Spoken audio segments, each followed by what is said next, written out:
प्यारे बच्चों, आज की क्लास बहुत ही शानदार होने वाली है। तो आज का जो टॉपिक है एनसीईआरटी क्लास 9th का जो 6th चैप्टर है उत्तक टिश्यू, वो करवाने वाला हूं। इसकी मैंने एक क्लास अपलोड कर दी है, वो आप लोग देखिए। उसके अंदर मैंने आपको सारणी बताई थी, चैप्टर का पूरा ओवरव्यू बताया था कि उत्तक के अंदर आपको क्या पढ़ना है और मैं क्या पढ़ाने वाला हूं। आज उसी को कंटिन्यू करवाते हुए मैं आज पादप उत्तक लेके आया हूं कि पादप उत्तक के अंदर क्या इंपॉर्टेंट है, कितना अपने को पढ़ना है, वो मैं सारा इस वीडियो के अंदर बताने वाला हूं। वीडियो को स्किप मत करना, बहुत ही शानदार क्लास होने वाली है। यदि आप लोगों ने वीडियो नहीं देखी, आप लोगों का नुकसान हो सकता है। बहुत ही जबरदस्त वीडियो है। आप वीडियो को एक बार देखो, 2 बार देखो, देखने के बाद जब आप बुक को पढ़ोगे तो आपको और भी मजा आने वाला है।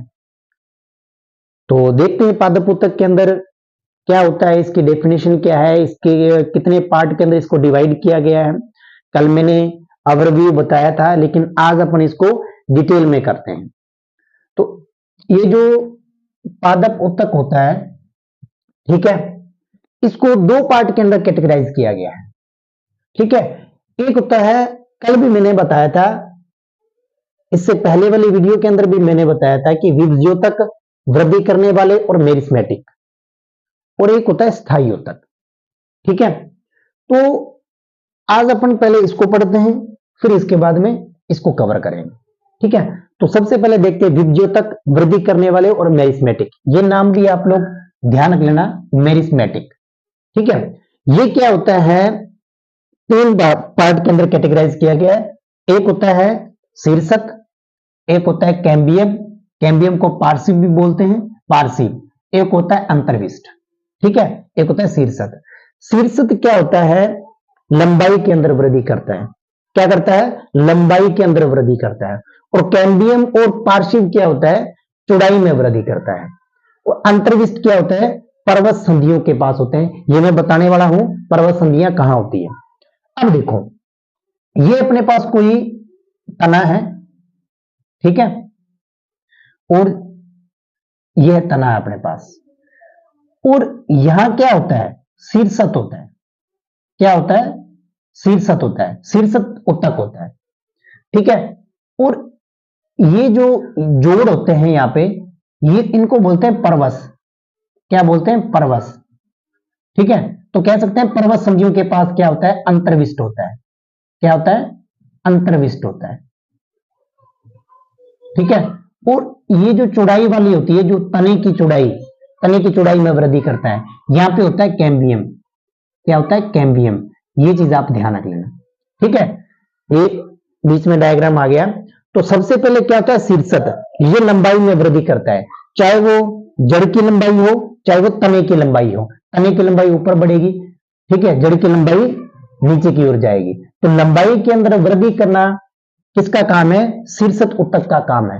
और चौड़ाई के अंदर वृद्धि, यानी कि ये जो तना अपने को दे रखा है, इसकी चौड़ाई में वृद्धि करेगा, इसको मोटा करेगा, यानी कि तने की परिधि में वृद्धि करता है। और मूल के जो परिधि होती है उसमें भी वृद्धि करता है। ये चीज ध्यान रख लेना। ठीक है, तो कैम्बियम पार्श्व बोलते हैं, चौड़ाई में वृद्धि करता है, ठीक है, परिधि में वृद्धि करता है। और जो अंतर्विष्ट होता है, ये पर्वत संधियों के पास, ये जो पर्वत संधियां होती हैं यहां पाई जाती है। ये आप विभज्योतक और वृद्धि करने वाले और मेरिस्मेटिक के अंदर आपको विशेषकर ध्यान रखना है। तो आपको एग्जाम के अंदर कैसे पूछ सकता है कि लंबाई में वृद्धि कौन सा उत्तक करता है, तो आपको ध्यान रखना शीर्षक। चौड़ाई में वृद्धि कौन सा करता है, तो आपको ध्यान रखना कैम्बियम। और पर्वत संधियों के पास कौन सा उत्तक पाया जाता है, तो आपको ध्यान रखना अंतर्विष्ट उत्तक पाया जाता है। ठीक है, तो अब इसके अंदर कुछ इंपॉर्टेंट फैक्ट है, वो मैं आपको बता देता हूं।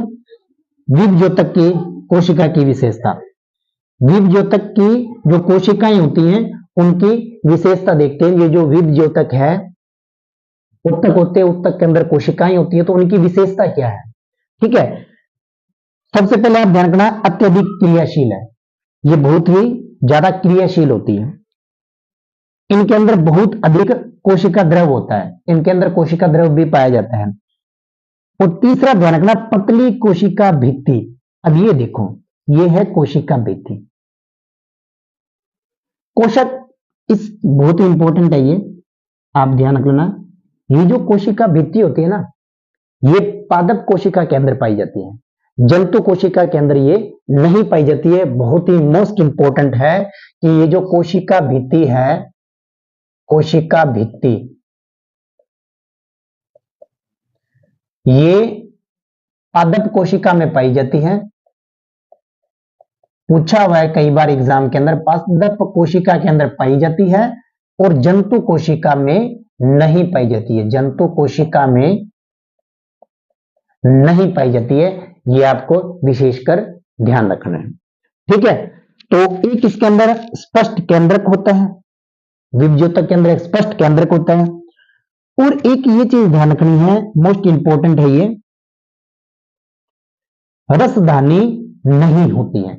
ये जो विभज्योतक होता है, इनके उत्तक के अंदर, कोशिका के अंदर रसधानी नहीं होती है। रसधानी क्या होता है? तानलवक होता है। क्या होता है? तानलवक होता है। इसका दूसरा नाम तानलवक बोलते हैं इसको, ठीक है। तो रसधानी रस को रखने वाली, रस को ग्रहण करने वाली, ठीक है। तो इसके अंदर ये क्या होती है? रसधानियां ये होती है संग्राहक थैलियां। इनके अंदर ठोस और तरल पदार्थ इकट्ठा होता है। वो ठोस और तरल पदार्थ क्या हो सकता है?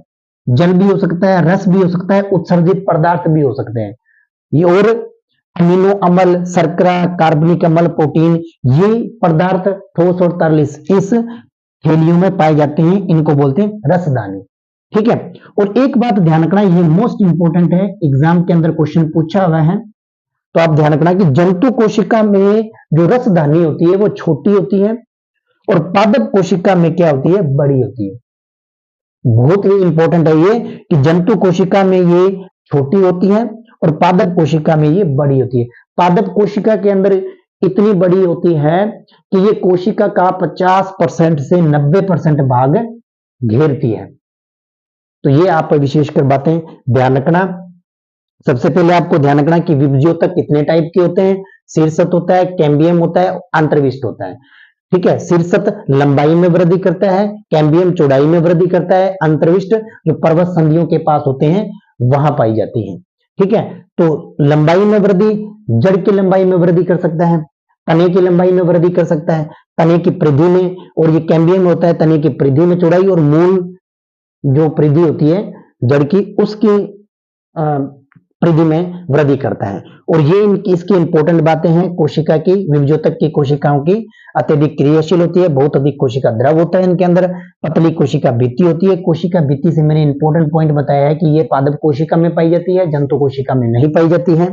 स्पष्ट केंद्रक होता है, रसधानी इनमें नहीं होती है। और रसधानी क्या होती है? संग्राहक थैलियां होती हैं, ठीक है। और इन थैलियों के अंदर ठोस और तरल पदार्थ भरा होता है। और जंतु कोशिका में ये छोटी होती है, पादप कोशिका में ये बड़ी होती है। ये इंपॉर्टेंट बात है, इसको भी आप ध्यान रख लेना, ठीक है। तो अब बात करते हैं अपने स्थायी उत्तक की।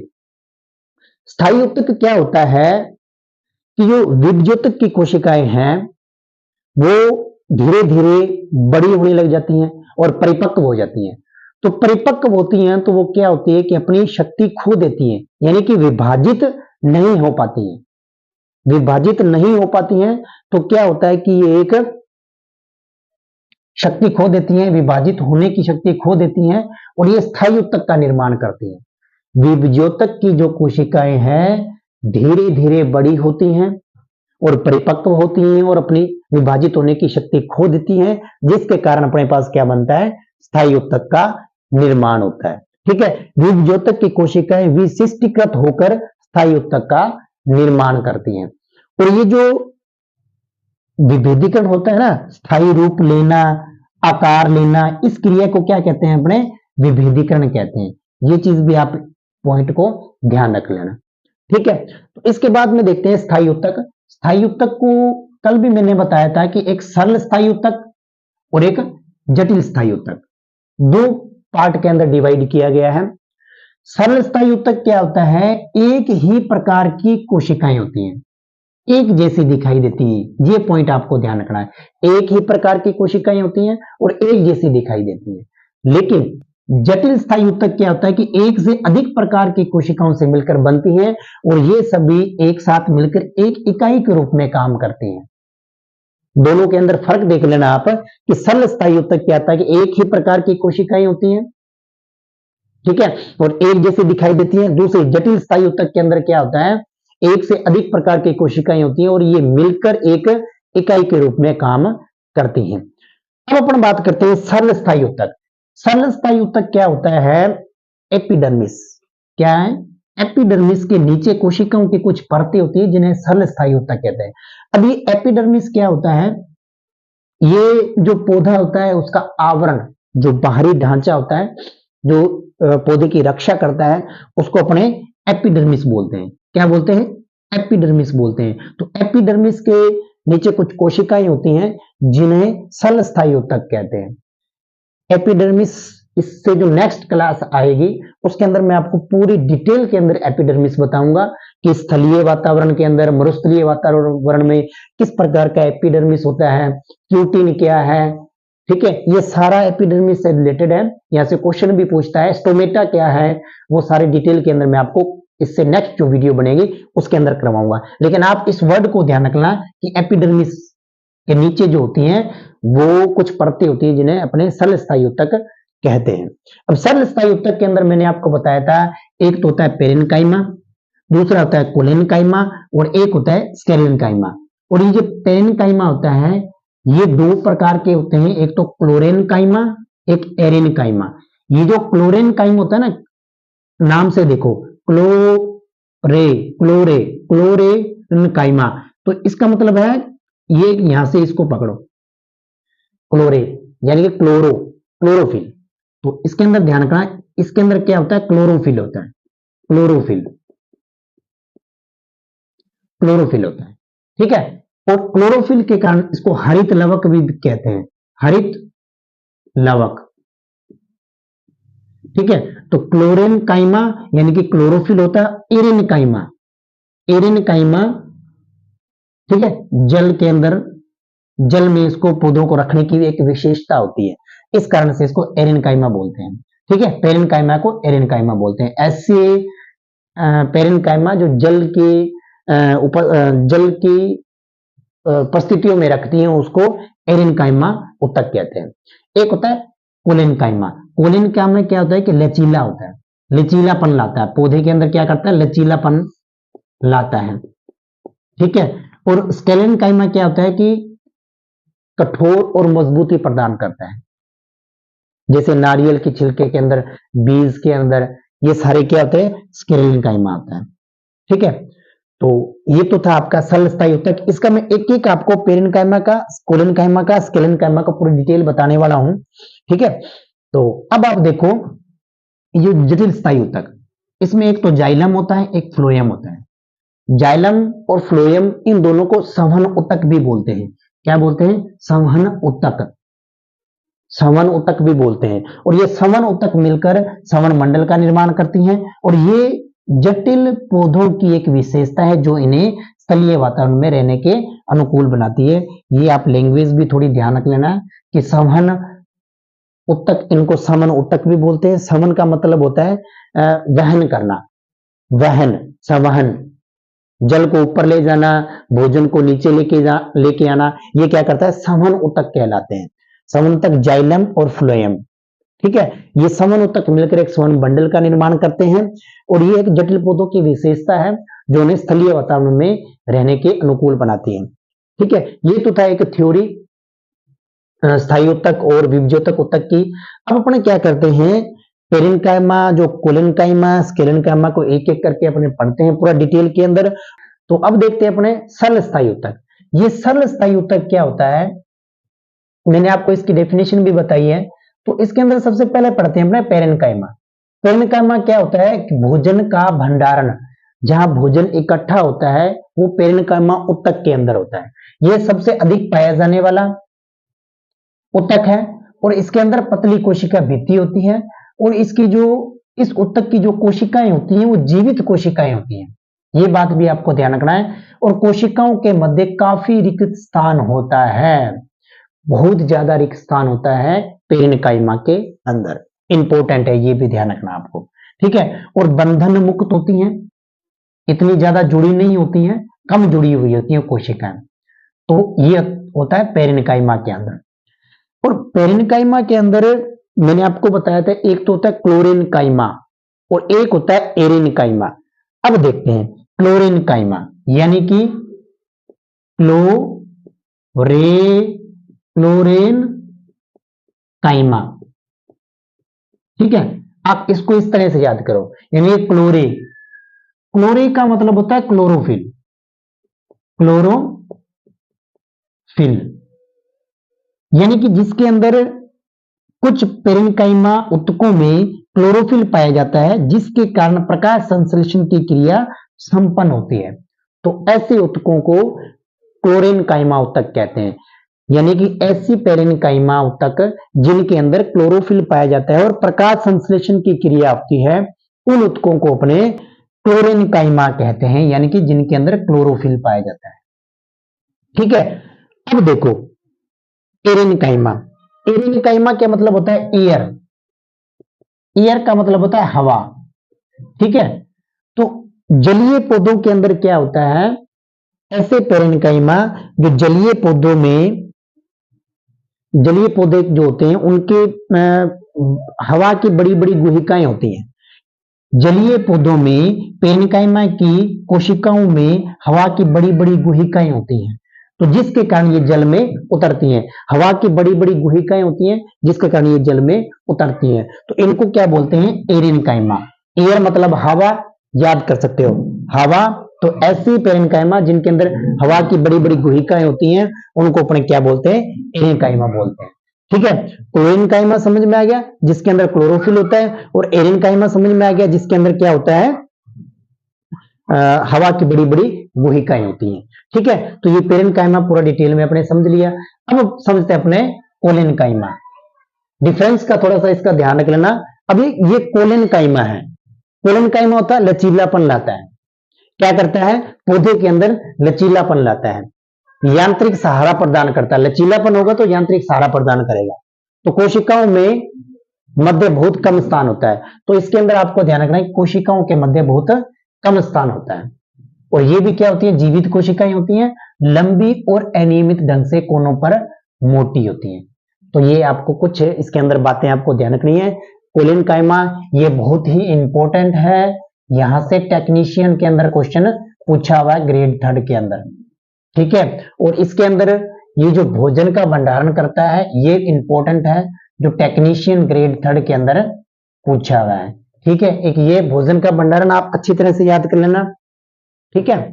और भोजन का भंडारण करती है, और इसके अंदर आप क्लोरोफिल पाया जाता है, उसको क्लोरेन्काइमा कहते हैं, और हवा की बड़ी बड़ी गुहिकाएं होती है, उसको एरेन्काइमा कहते हैं, ठीक है। कोशिकाओं के मध्य काफी रिक्त स्थान होता है, ये बातें भी आपको ध्यान रखनी है।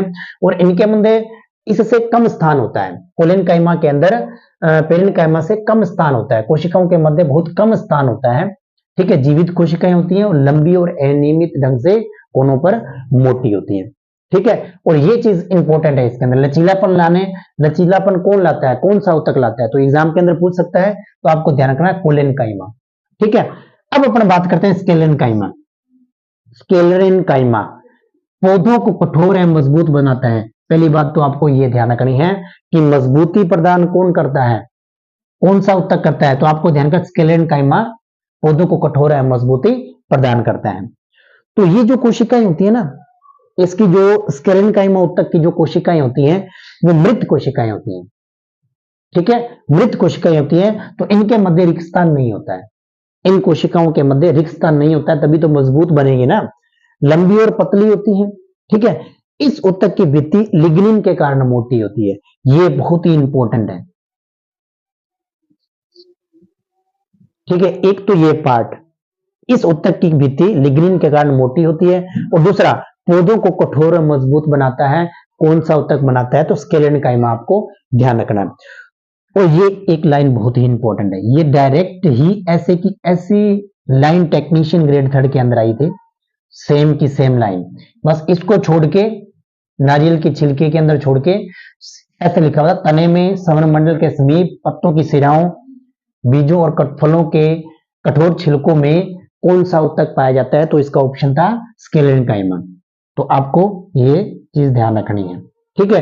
तो डायरेक्ट सिंपल भी क्वेश्चन पूछ सकता है कि नारियल के छिलके में कौन सा उत्तक पाया जाता है, तो आपको ध्यान रखना है स्केलेनकाइमा। तो ये तो था सरल स्थायी उत्तक, ठीक है। जो मैंने आपको बताया है पेरेनकाइमा। पेरेनकाइमा भी दो टाइप के होते हैं, एक तो होता है क्लोरेनकाइमा और एरेनकाइमा, और एक मैंने बताया कोलेनकाइमा, और एक ये आपका स्केलेनकाइमा, ठीक है। तो पेरेनकाइमा क्या होता है, भोजन का भंडारण करता है। क्लोरेनकाइमा क्या होता है, जिसके अंदर क्लोरोफिल पाया जाता है, प्रकाश संश्लेषण की क्रिया संपन्न करता है। एरेनकाइमा जलीय पौधे के अंदर जो हवा की बड़ी बड़ी गुहिकाएं होती हैं उनको जल में उतारती हैं, संभव बनाती हैं, ठीक है। एक तो है कोलेनकाइमा। कोलेनकाइमा क्या होता है, लचीलापन लाता है, बस मेन पॉइंट आपको ध्यान रखना है, कोलेनकाइमा क्या होता है, लचीलापन लाता है, ठीक है। और दूसरा है स्केलेनकाइमा, मजबूती प्रदान करता है, कठोर बनाता है। नारियल के छिलके अंदर, तनों में, संवहन मंडल में, सिराओं में, बीजों और फलों के छिलकों के अंदर, कठोर छिलकों के अंदर ये स्केलेनकाइमा पाया जाता है। रिक्त स्थान बहुत कम होता है। तो ये क्या है कि ये जो कुछ पॉइंट हैं, और लिग्निन के कारण इनकी जो भित्ति होती है वो मोटी होती है। ये कुछ पॉइंट थे सरल स्थायी उत्तक के अंदर जो बहुत ही मोस्ट इंपॉर्टेंट है, आप लोग ध्यान से पढ़ लेना इनको, ठीक है। तो अब अपन करते हैं जटिल स्थायी उत्तक के बारे में। तो जटिल स्थायी उत्तक के अंदर क्या होता है कि एक से अधिक प्रकार की कोशिकाएं होती हैं, मिलकर एक कार्य इकाई के रूप में काम करती है, जिसको क्या बोलते हैं, जटिल स्थायी उत्तक बोलते हैं, ठीक है। तो ये होता है, एक तो होता है जाइलम और एक होता है फ्लोएम। दो चीजें आपको ध्यान रखनी, एक होता है जाइलम और एक होता है फ्लोएम। जाइलम का क्या काम होता है, खनिज और जल को क्या करता है, ऊर्ध्वाधर संवहन करता है, यानी कि ये पौधा है आपका, ठीक है। तो ये इसकी जड़ें हैं और ये इसकी पत्तियां होगी ऊपर। तो जाइलम का क्या काम करता है कि यहां से खनिज और जल जो है इनको ऊपर की ओर लेके जाएगा। जाइलम यानी कि जल, याद कर लो आप एक तरीके से, जाइलम यानी कि जल को ऊपर की ओर लेके जाएगा और पूरे पौधे के अंदर इसको डिवाइड कर देगा, ठीक है। ये होता है जाइलम का काम।